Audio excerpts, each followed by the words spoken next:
Good morning and hello again from Rome. This is Matt Gaspers, Managing Editor of Catholic Family News, and I'm here with the Fatima Center to cover the Synod on Young People, the Faith, and Vocational Discernment.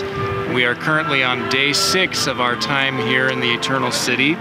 Today is Monday, October 8th, 2018, and it's the beginning of the first full week of the Synod, so it'll be interesting to see if they start getting down to business, so to speak, and if we start seeing perhaps the agenda that I suspect is at work behind the scenes, as it was during the Synods on the Family. So I'm currently standing outside Castel Sant'Angelo. As you can see in the background, the beautiful statue of St. Michael the Archangel on the top. This building was originally commissioned by the Emperor Hadrian, the Roman Emperor Hadrian, and was built in the mid to late 130s AD. It was built originally as his tomb, but was eventually converted into a military fortress that has been utilized by popes throughout the centuries as a place of refuge. And then to my right, we have the famous Tiber River. Some of you may have heard the expression crossing the Tiber in reference to converting to the Catholic faith. And the origin of the expression, or the meaning, is that if you cross the Tiber River, you're literally on your way to St. Peter's Basilica, which is directly behind Castel Sant'Angelo. So for this second of my reports, I want to give you a recap of what we already discussed, kind of bring you up to speed as to what developments have happened since my last report.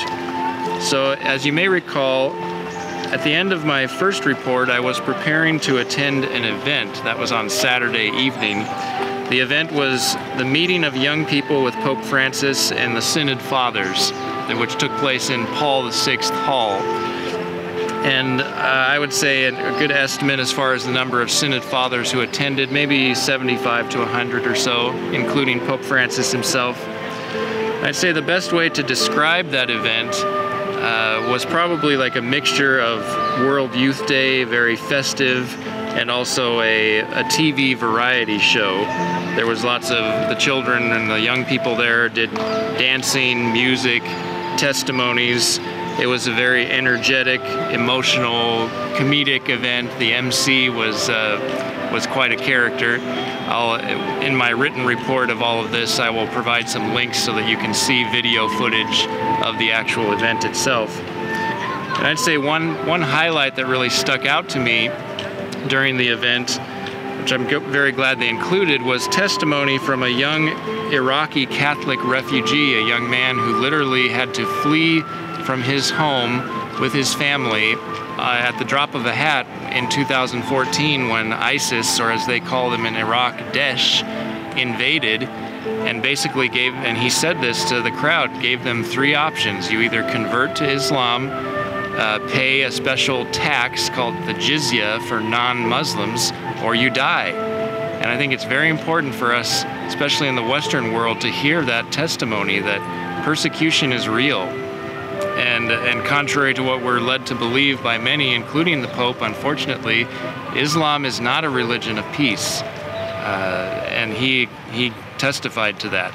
But I was also very impressed with his sincerely trying to live out our Lord's words of love your enemies, pray for those who persecute you. He actually publicly said, I forgive those men for what they did. And he's trying to do his best to get on with his life. So as far as notable Synod Fathers who were present at this meeting of young people, from my place in the press box, I had a nice bird's eye view of everybody. So I noticed the following individuals: Cardinal Pietro Parolin, who is the Vatican Secretary of State; Cardinal Lorenzo Baldassari, the Secretary General of the Synod of Bishops; Cardinal Blaise Supich, Archbishop of Chicago, rather infamous; Cardinal Oscar Rodriguez Maradiaga from Honduras; and Cardinal Mark Ouellet, the Prefect for the Congregation of Bishops. And interestingly, all of these men have something in common. They were all identified by Archbishop Carlo Maria Vigano, in his now famous testimony, which was released on August 25th, concerning ex-Cardinal Theodore McCarrick, in which Vigano stated, quote, "Pope Francis must be the first to set a good example for cardinals and bishops who covered up McCarrick's abuses," and Francis is one of them, according to Vigano. Vigano ends his statement by saying that Francis should resign along with all of them, end quote. As many of you watching will surely recall, the Pope's response to Archbishop Vigano's explosive testimony was, quote, "I will not say a single word on this." However, he went on to make several obvious references to Vigano as the great accuser, in other words, Satan, during his subsequent morning homilies. So there have been some developments actually over this past weekend concerning the Vigano affair. Saturday afternoon, sometime prior to this meeting of young people, after over a month of silence on this matter, the Vatican finally issued a statement concerning ex-Cardinal McCarrick. And I'm going to read just a brief portion of that to you. So the statement begins, "After the publication of the accusations regarding the conduct of Archbishop Theodore Edgar McCarrick, the Holy Father Pope Francis, aware of and concerned by the confusion that these accusations are causing in the conscience of the faithful, has established that the following be communicated. In September 2017, the Archdiocese of New York notified the Holy See that a man had accused former Cardinal McCarrick of having abused him in the 1970s. The Holy Father ordered a thorough preliminary investigation into this, which was carried out by the Archdiocese of New York, at the conclusion of which the relative documentation was forwarded to the Congregation for the Doctrine of the Faith. In the meantime, because grave indications emerged during the course of the investigation, the Holy Father accepted the resignation of Archbishop McCarrick from the College of Cardinals, prohibiting him by order from exercising public ministry and obliging him to lead a life of prayer and penance.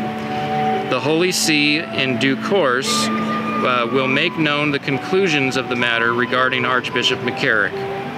Moreover, with reference to other accusations brought against Archbishop McCarrick, the Holy Father has decided that information gathered during the preliminary investigation be combined with a further thorough study of the entire documentation present in the archives of the dicasteries and offices of the Holy See regarding the former Cardinal McCarrick, in order to ascertain all the relevant facts, to place them in their historical context, and to evaluate them objectively. And it goes on a little bit further, similar tone, just kind of a very, I don't know, cold, sterile assessment of what's gone on thus far. So that's the statement that the Vatican released Saturday afternoon. The really big news is that the following morning, yesterday morning, October 7th, the feast of Our Lady of the Holy Rosary, Cardinal Mark Ouellet, you'll recall I mentioned him just a moment ago as one of the notables who attended the meeting of young people. He followed up this Vatican statement with an open letter addressed to Archbishop Vigano, which constitutes basically a lengthy castigation of Archbishop Vigano, and essentially calling him a liar, I mean, in plain English. So I'm going to read to you just a very brief summary, just kind of an opening line to describe this document, and I'll quote from it at length in my written report. Early yesterday morning, our friend at National Catholic Register, Edward Penton, released a working translation of Cardinal Ouellet's statement, and then an official translation was subsequently released by our friends at LifeSite News. So Edward Penton prefaced his working translation by saying, "The prefect for the Congregation for Bishops expresses his firm disagreement with the former nuncio's testimonies, calling them, quote, incomprehensible and extremely reprehensible, and offers to help him, quote, rediscover communion with the Holy Father." So as Penton mentioned, so Cardinal Ouellet is basically accusing Archbishop Vigano of having severed himself from communion with the Roman Pontiff, which is nonsense. That's not at all what he's done. So as I said, I will be providing more detailed commentary on this document in my written report. But for now, to conclude this video report, I'd just like to once again place things in a spiritual context for us. You know, that's the main reason why we're here as Our Lady's Army of Advocates, is to help us all understand the spiritual component of what's going on here, not only at the Synod, but just in the Church in general. And I think the best way to sum that up, that spiritual context, is there is a great battle being waged within the very heart of Holy Mother Church. And specifically and importantly, this battle was foretold by Our Lady. Not only at Fatima, but at other places where she has appeared. She has spoken about this, that the Church would be infiltrated by her enemies. And a great resource to learn more about this, if you haven't already read it, I highly recommend it. My dear predecessor at Catholic Family News, Mr. John Venari, may he rest in peace, wrote a booklet, a vital booklet on this subject, which is called The Permanent Instruction of the Alta Vendita. And this is a new edition that's available from the Fatima Center if anyone is interested in obtaining a copy. The subheading or subtitle of this booklet is A Masonic Blueprint for the Subversion of the Catholic Church.